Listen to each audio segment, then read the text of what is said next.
రుణమాఫీ చేయకపోతే అధికారం ఎందుకు? ఆగస్టు 15 లోపు చేసి తీరుతాం.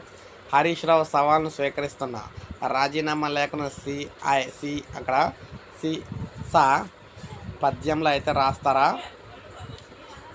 ఇక్కడ పిసిసి అధ్యక్షుడు సీఎం రేవంత్ రెడ్డి పంట రుణమాఫీకి 40,000 కోట్లు అవసరవుతుందని, కాళేశ్వరంలో బారాస నేతలు ఇక్కడ దోచుకున్న 1,00,000 కోట్ల కన్నా, హైదరాబాద్ చుట్టూ దోచుకున్న భూముల విలువ కన్నా అది ఎక్కువ కాదని పిసిసి అధ్యక్షుడు ముఖ్య కార్యదర్శి రేవంత్ రెడ్డి గారు అన్నారన్నమాట. ఆగస్టు 15లోగా 2 లక్షల రుణమాఫీ చేయకపోతే తమకు అధికారం ఎందుకని ప్రశ్నించారు. ముఖ్యంగా శుక్రవారం తన నివాసంలో కాంగ్రెస్ మీడియా విభాగంతో ఈయనైతే మాట్లాడారన్నమాట.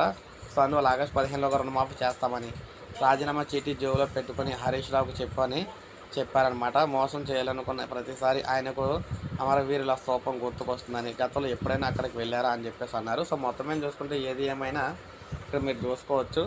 మొత్తం మీద ఆగస్టు 15 లోపు రుణమాఫీ చేసి తీరుతా అని చెప్పేసి సీఎం రేవంత్ రెడ్డి గారే చెప్పడం అయితే జరిగింది. కాబట్టి ఖచ్చితంగా రుణమాఫీ అయితే జరుగుతుంది అనమాట. సో రుణమాఫీ కోసం చూస్తున్న వాళ్ళందరూ కూడా ఒక లైక్ చేయండి, సబ్స్క్రైబ్ చేసుకోవాలి, మన ఛానల్ సబ్స్క్రైబ్ చేసుకుని